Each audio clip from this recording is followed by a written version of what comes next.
नमस्कार, मैं तरुण वर्मा, दिल्ली में क्लिनिकल साइकोलॉजिस्ट हूँ। इस वीडियो में आपसे बात करूँगा एंटी डिप्रेसेंट दवाओं के एक ऐसे साइड इफ़ेक्ट के बारे में, जो कई लोग अक्सर महसूस करते हैं, अनुभव करते हैं और वह है ब्लर्ड विज़न का मतलब देखने में आने वाला धुंधलापन। इसे हम कैसे मैनेज कर सकते हैं, इस बारे में आपको कुछ टिप्स दूँगा, कुछ सॉल्यूशंस बताऊँगा, जो आपके लिए बहुत हेल्पफुल हो सकते हैं अगर आप इनमें से कोई भी एक इम्प्लीमेंट करें या जो भी पॉसिबल हो सके, संभव हो सके, उसे अगर आप इम्प्लीमेंट करें, उसको अमल में लाएँ। और ये भी आपके लिए जानना ज़रूरी हो सकता है कि क्या ऐसा होना ब्लर्ड विज़न, देखने में धुंधलापन आना क्या खतरनाक है? क्या इससे लॉन्ग टर्म कोई डैमेज हो सकता है आँख को? क्यों हो रहा है? कैसे हो रहा है? कैसे दूर होगा? इस तरह के सवाल आपके मन में ज़रूर होंगे, जो कि इस ब्लर्ड विज़न से जुड़े हैं। इस बारे में मैं थोड़ा-सा बात करूँगा आपसे। ब्लर्ड विज़न जो है, वो एक possible anti depressant side effect होता है, जिसमें कि व्यक्ति जो है वो क्लियरली साफ देख नहीं पाता। कई तरह से पेशेंट जो है इसको डिस्क्राइब करते हैं। ज़्यादातर जो है वो कहते हैं कि क्लियर नहीं दिख रहा। जैसे इसको ऐसे मान के चलें कि आप एचडी टीवी देखते हैं और उसपे हर डिटेल बहुत साफ दिखाई देती है। 1080p एचडी अगर टीवी है या कोई भी ऐसी वीडियो है जो आप देख रहे हैं हाई डेफिनिशन वाली, और अगर वही वीडियो अगर आपको बहुत लो रेज़ोल्यूशन में दिखा दी जाए, 360p, 240p इतने रेज़ोल्यूशन में दिखा दी जाए, बहुत धुंधलापन आता है। तो कुछ लोग कहते हैं शार्पनेस में कमी है, क्लियर डिटेल्स दिखाई नहीं दे रही, चीज़ें थोड़ी ब्लर सी हैं, धुंधली हैं, खासकर तब जब फ़ोकस किया जाता है किसी चीज़ पर, तब भी उनमें धुंधलापन दिखाई देता है। क्लैरिटी नहीं होती विज़न में, ये इस तरह से अक्सर देखने में आता है ये। देखने की जो पावर है या क्लैरिटी है, शार्पनेस है, उसमें कमी के अलावा कुछ और लक्षण भी देखने में आ सकते हैं। जैसे आँखों में जलन हो सकती है, खुजली हो सकती है, आँखें लाल हो सकती हैं और इसी के साथ लाइट के प्रति, प्रकाश के प्रति थोड़ी सेंसिटिविटी हो जाती है। मतलब थोड़ा-सा भी तेज़ प्रकाश जो होता है, वो बहुत चुभने जैसा लगता है। सो मन करता है या तो लाइट कम आए आँखों में या अंधेरा रहे, तो वो हम पसंद करते हैं ऐसे में। तो ये कुछ ऐसे लक्षण हैं जो विज़न को लेकर अक्सर देखने में आते हैं। साइड इफ़ेक्ट्स हैं जो एंटी डिप्रेसेंट दवाएँ लेने की वजह से देखने में आ सकते हैं। हर पेशेंट में नहीं होते, ज़्यादातर पेशेंट में भी नहीं हो सकते, बट कुछ पेशेंट्स ऐसे हैं जिनमें अक्सर ये चीज़ देखने में आ सकती है और कुछ में जिनमें ये सिम्पटम आता है, यानी कि साइड इफ़ेक्ट आता है, उनके लिए परेशानी भी बन जाता है। कुछ लोगों के लिए परेशानी नहीं रहता, एंटी डिप्रेसेंट दवाएँ छोड़ने से चला जाता है, पर कुछ के लिए ये एंटी डिप्रेसेंट दवाएँ लेने के टाइम तक भी ये बड़ा परेशानी दे सकता है, उनके लिए बड़ी समस्या हो सकता है, बहुत संघर्ष करते हैं वो, ऐसा भी हो सकता है। तो इसलिए इसको थोड़ा मैनेज करना, इसका इलाज करना ज़रूरी पड़ सकता है उस केस में। आम तौर पे जो ब्लर्ड विज़न है, वो ट्राइसाइक्लिक एंटी डिप्रेसेंट जो दवाओं की कैटेगरी होती है, उनसे जुड़ा होता है। एक आम तौर पे दी जाने वाली दवा है एसएसआरआई या एसएनआरआई, उनसे नहीं होता अक्सर ये, पर ट्राइसाइक्लिक एंटी डिप्रेसेंट्स के साथ ये अक्सर देखने में आ जाता है। इनमें कौन सी होती हैं? जैसे एमिट्रिप्टाइलिन, नॉरट्रिप्टिलिन, डेसिप्रामिन, इमिप्रामिन, डॉक्सेपिन, इस तरह की कुछ दवाइयाँ होती हैं। ट्राइसाइक्लिक एंटी डिप्रेसेंट्स करते क्या हैं? वो हमारे दिमाग में एक न्यूरोट्रांसमीटर होता है एसिटाइल कोलाइन, उसके रिसेप्टर्स को ब्लॉक कर देते हैं, रोक देते हैं। एसिटाइल कोलाइन जो हमारी फंक्शनिंग के लिए ज़रूरी होता है, उसको रोक देते हैं, जो उसके असर का पार्ट होता है अक्सर में। बट उससे क्या होगा, जब ये रिसेप्टर ब्लॉक हो जाता है, तो हमारे टीयर ग्लैंड्स जो होती हैं, उनमें आंसू पैदा करने की टेंडेंसी कम हो जाती है या बंद हो जाती है। तो हमारी जो टीयर प्रोडक्शन है, आंसू पैदा करने की जो क्षमता है आंखों की, वो घट जाती है। इससे क्या होता है, आंखें सूखने लगती हैं, मतलब आंखों में पानी नहीं आता, तो ड्राई आई सिंड्रोम होने लगता है।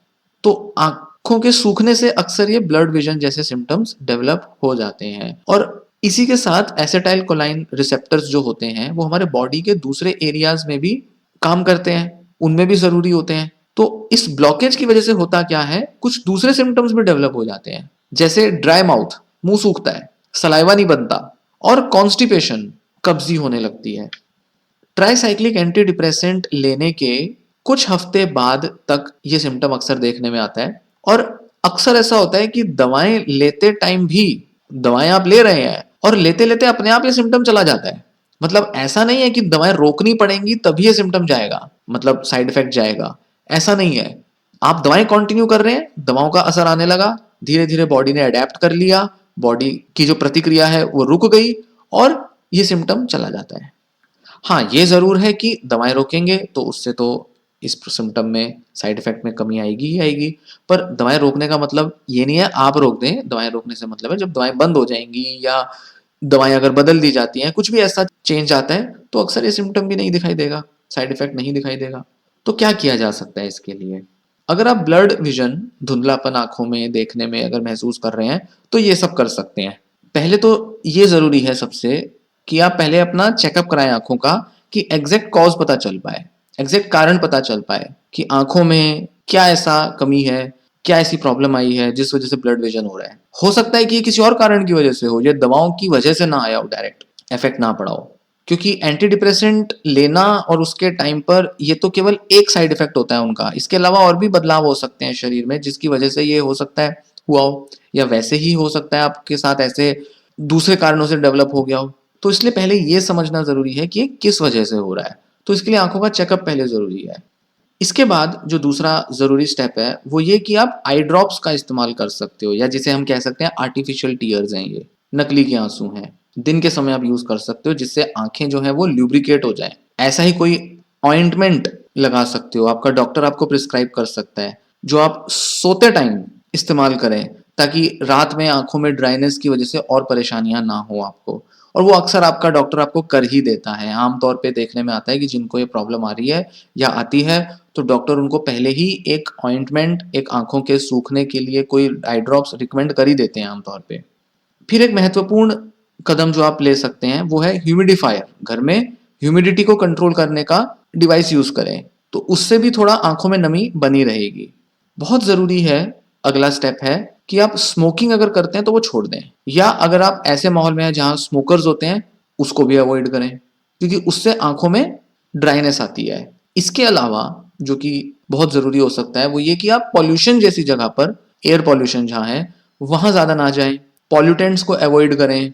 ज़्यादा कहीं धुआं है या किसी ऐसी जगह काम करते हैं या ऐसी जगह से निकलना है, उससे थोड़ा परेशानी आपको महसूस हो सकती है, तो आंखों को थोड़ा प्रोटेक्ट करें। या अगर आपको किसी तरीके की एलर्जी है, आपके एनवायरनमेंट में ऐसी चीज़ें हैं अगर जहाँ से आपको एलर्जी हो सकती है या होती है, उससे दूर रहें। उसके लिए कोई प्रिकॉशन लें, जो ज़रूरी प्रिकॉशंस हैं। इसके लिए आप अपने एलर्जी के लिए डॉक्टर से भी बात कर सकते हैं कि वो किस तरह से एंटी डिप्रेसेंट का अगर साइड इफेक्ट है, ड्राइनेस ऑफ आई या ड्राई आई सिंड्रोम, तो कैसे उसके लिए आप जो एलर्जी की रिएक्शन हो रही है उसको रोक सकते हैं, दूर कर सकते हैं। कई बार क्या होता है, एक से ज़्यादा कारण भी रिस्पॉन्सिबल होते हैं। तो मान लो स्मोक भी है और एलर्जिक रिएक्शंस भी हो रही हैं। कई सारे कारणों की वजह से आपको आंखों में जलन और आंखों का लाल हो जाना, ऐसे सिम्टम दिखाई दे सकते हैं और एंटी डिप्रेसेंट का साइड इफेक्ट आ रहा है, ये भी हो रहा है। तो इसलिए अक्सर आपके लिए कुछ ज़्यादा प्रिकॉशंस लेना ज़रूरी हो सकता है।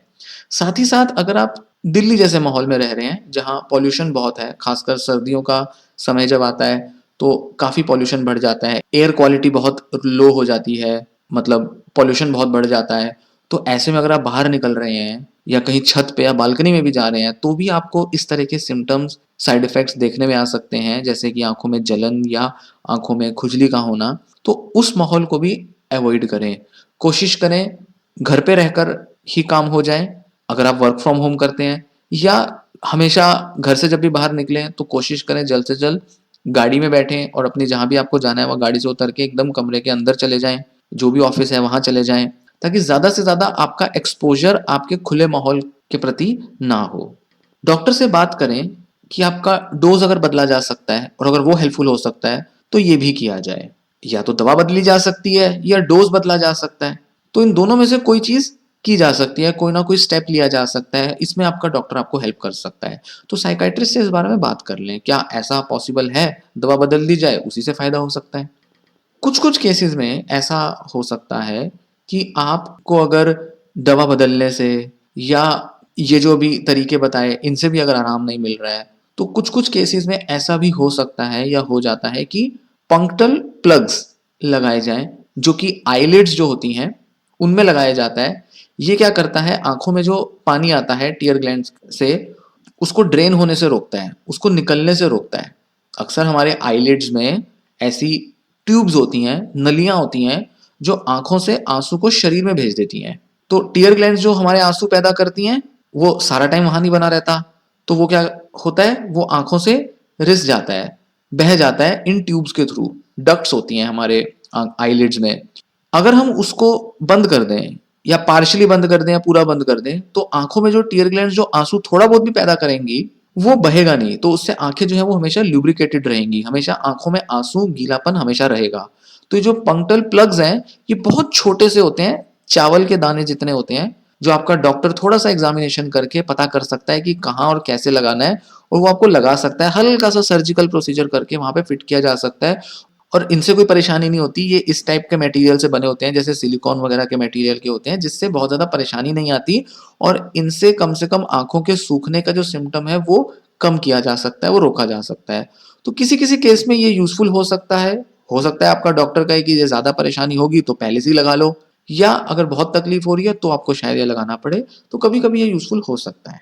तो इससे क्या होगा, या तो आपके जो नेचुरली जो टीयर्स आ रहे हैं, आंसू आ रहे हैं, या तो वो बहने से रुक जाएंगे, ड्रेन होने से रुक जाएंगे, या फिर जो आर्टिफिशियल टीयर्स आप ले रहे हो, आई ड्रॉप्स वगैरह ले रहे हो, वो भी इससे ड्रेन नहीं होंगे। तो कई बार ये भी होता है कि हमारी टीयर ग्लैंड्स तो आंसू नहीं बना रही, बट हम जो आई ड्रॉप्स डाल रहे हैं या जो आर्टिफिशियल टीयर्स हम डाल रहे हैं आंखों में, वो बह जाते हैं, वो जल्दी सूख जाती है आंख, ज्यादा देर तक उसका असर नहीं रहता। तो उन केसेस में भी ये बहुत हेल्पफुल हो सकता है ये लगाना। अक्सर कई मामलों में क्या होता है, दवा बदलने से काफी हेल्पफुल हो जाता है। सो कोशिश करें इन सब चीजों में, अगर दवा बदलने से काम बन जाए तो बहुत बढ़िया है। कुछ कुछ केसेस में बहुत जरूरी हो सकता है कि ट्राइसाइक्लिक एंटी डिप्रेसेंट दिए जाएं। अक्सर आमतौर पर तो एसएसआरआई दवाइयां ही दी जाती हैं, इसलिए दूसरी दवा ले लें ठीक रहेगा। बट प्रॉब्लम ये आता है कई केसेस में ट्राइसाइक्लिक ही दी जाती हैं। दूसरी जो होती हैं एसएसआरआई या एसएनआरआई, वो अक्सर एसिटाइल कोलाइन जो न्यूरोट्रांसमीटर है, उसको इस तरह से प्रभावित नहीं करती कि वो आंखों के सूखने का सिम्टम लाए। उनके अपने साइड इफेक्ट्स होते हैं, कुछ और होंगे, बट टीयर्स लाने वाले, आंख को सुखाने वाले सिम्टम्स अक्सर नहीं होते। तो ऐसे में क्या होता है, ब्लड विजन वाला, आंखों के धुंधलेपन वाला जो साइड इफेक्ट है, वो अक्सर उनसे देखने में नहीं आता। पर ये डॉक्टर ही आपको बता पाएगा कि आपको कौन सी एसएसआरआई, कौन सी एसएनआरआई लेनी है, ट्राइसाइक्लिक बंद करना है, नहीं करना है, ये सब डॉक्टर आपका निर्णय लेगा। तो उनसे बात जरूर करें। एक चीज ध्यान रखें, अपने आप मेडिसिन को डिसकंटिन्यू ना करें, अपने आप मत छोड़ें दवा लेना। उसके और प्रॉब्लम्स होती हैं, ट्राइसाइक्लिक तो खासकर बहुत साइड इफेक्ट्स ले आती हैं अगर उनको छोड़ दिया जाए। साइड इफेक्ट्स नहीं कहेंगे, विड्रॉल सिम्टम्स कहेंगे। ट्राइसाइक्लिक्स को एकदम छोड़ देने से विड्रॉल सिम्टम्स अक्सर आ जाते हैं। कई लोग क्या करते हैं, सोचते हैं कि दवा का साइड इफेक्ट आ रहा है, आंख सूख रही है, धुंधलापन हो रहा है, दवा छोड़ दो। या कई बार किसी को अगर ज्यादा जलन महसूस हो रही है, ज्यादा अगर उसको खुजली महसूस हो रही है, तो वो सोचते हैं कि नहीं, ये तो बहुत ज्यादा खुजली महसूस होगी, मुझे तो नहीं लेना ये मेडिसिन, पता नहीं है डॉक्टर ने मुझे कैसी मेडिसिन दे दी, डॉक्टर जो है ठीक नहीं है, डॉक्टर सही दवाइयां नहीं देता। तो हम बिना डॉक्टर के बात किए दवा एकदम छोड़ देते हैं। या तो हमें लगता है डॉक्टर ठीक नहीं है, या दवा ठीक नहीं है, या दवाओं से तो इलाज कराना ही बेकार है। कोई भी दवा लेंगे, अरे बाप रे, ये तो बड़े खतरनाक और बड़े घातक साइड इफेक्ट्स आएंगे, हमें तो नहीं लेना भाई ये दवाएं, और हमें तो दवाओं से ट्रीटमेंट नहीं लेना। ये अगर एटीट्यूड बन जाए, अगर इस तरीके का सोच बन जाएगा, तो फिर आप दवा के बदलने से या किसी और तरीके से जो आप इस साइड इफेक्ट को कम कर सकते हो, और जो उसके फायदे हो सकते हैं किसी और दवा के, वो नहीं ले पाओगे आप। इसलिए एकदम दवा छोड़ देना, अपने आप डिसीजन ले लेना, डर के कारण डिसीजन ले लेना, ये सही नहीं है। क्योंकि अक्सर क्या होता है, ट्राइसाइक्लिक एंटी डिप्रेसेंट या किसी और तरीके की दवाइयों के वजह से भी अक्सर डिसकॉन्टिन्यूशन सिंड्रोम हो जाता है। मतलब दवा को डिसकॉन्टिन्यू करने से लक्षण आ जाते हैं, ऐसा अनुभव होता है, और वो और भी परेशान कर सकते हैं। इनमें से क्या क्या हो सकते हैं, जैसे मांसपेशियों में दर्द हो सकता है, नौजिया हो सकता है, उल्टी जैसा महसूस हो सकता है, खाना नहीं पच रहा ऐसा महसूस होगा, फैटीग होगा, शरीर एकदम दुखेगा, बड़ी अजीब अजीब सी सेंसेशंस महसूस होंगी, या चक्कर भी आ सकते हैं, चक्कर आने जैसा स्टेट बन जाता है। ये सब दवा के एकदम छोड़ने की वजह से हो जाती हैं। तो सोचिए, ये तो अपने में और बड़े साइड इफेक्ट आएंगे। तो अगर दवा भी छोड़नी हो, डॉक्टर से बात करके छोड़ें, डोज कम करके छोड़ें। अपने आप नहीं, डॉक्टर खुद छुड़वाएगा आपकी। डॉक्टर बता देगा कि इतने इतने दिन ये दवा कम ले लेना, धीरे धीरे धीरे दूसरी मेडिसिन लेना शुरू कर देना, या साथ साथ ही दूसरी मेडिसिन लेना शुरू कर दो, और धीरे धीरे धीरे इसको 5 दिन में, 7 दिन में, 10 दिन में कम कर देना। कुछ इस तरह से डॉक्टर आपकी दवा कम करा के दूसरी दवा रिप्लेस करा देगा।